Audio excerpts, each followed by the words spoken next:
oli ku BOCAT TV. Leero enkya ne luli BOCAT TV. BOCAT TV ate mpozi kwokyali nze SULA SSENYONGA kabuzi restaurant woka osobola okwera mpozi ngate olya emmere embuzi ey'omulembe ensiike enjoche enfumbe basange wali bwayise kuchenna bweru awo mu park empya eyamukulu Ssemmango ewali Cas Club oba oyingira osobola okwera mpozi ngate wefunira embuzi ey'omulembe n'ekyenda for delivery kuba essimu ezo eziri wansi ku screen yo.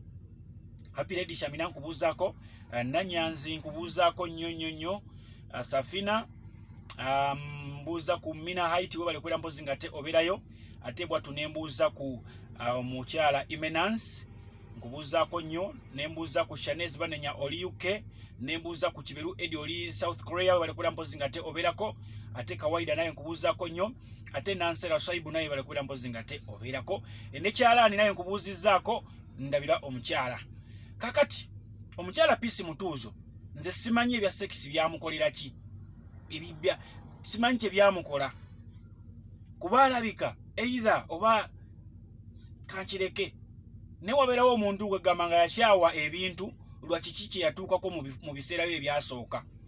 Abakyala abasinga bakyawa abasajja bwe babanga oba babatuusako gw'obulisa maanyi obanga babakola batya obanga yalabako ku bikolobere byakolebwange waka kitawe ng'akuba nnyina oyo n'akijja okwo n'akyawa abasajja.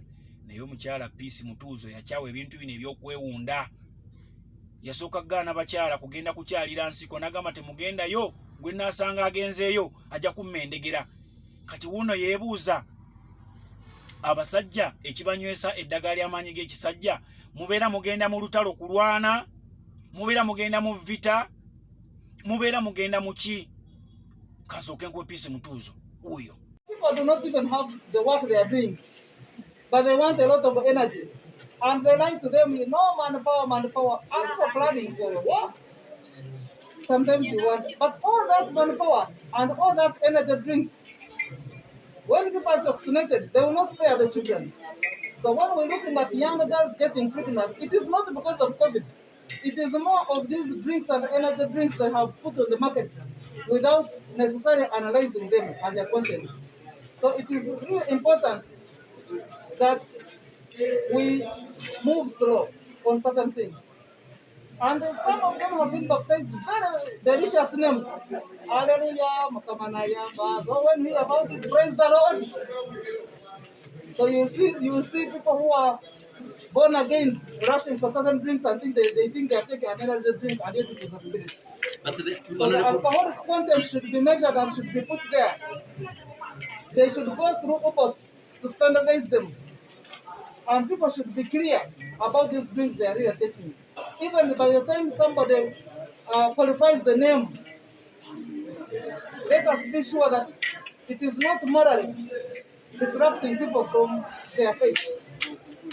So I think it is important that OPOS, Minister of Trade, go down on ground and establish the kinds of drinks around.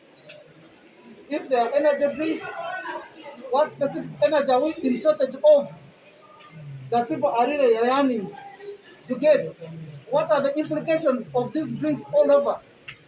So our young boys are really running crazy. And these attractions eventually run down to our daughters and girls.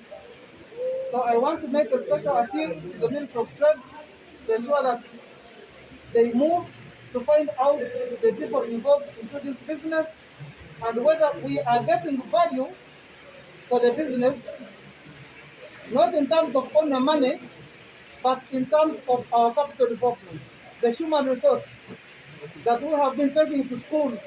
Are we getting the value when they are exposed to drinks, when they are still young children, when they are exposed to alcohol in a disguised manner? Is it even proper? Is it morally right to disguise an alcohol into an energy drink? Are we being in big shortage of that energy? Because not to work. Many idle people, many people who are not necessarily working are the ones exposed to this kind of drinks, which I think is unfair. Okay.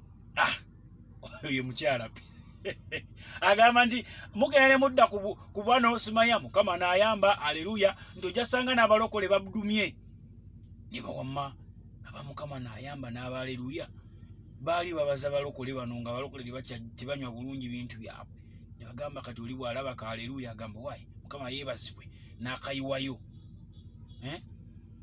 n'akayiwayo ekintu ne kibeera bbalabala abeera akanywedde mu linnya lya Yesu.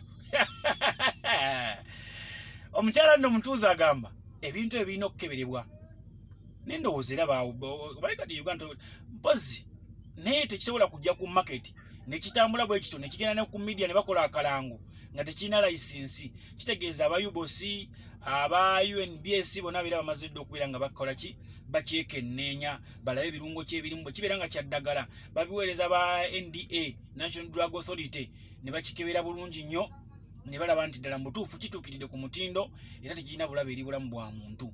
Naye agamba mwongeremu ne kano nga bwe tulina ffe wano ku programu zaffe eza TV ne radio wetuteekako PG parental guidance bagamba nti nawali teekako nti muna akantu kano bw'okanywa obubi ennyo oba bw'okanywa nnyo mu excess oyinza okwereega omusuwa paka lasiti.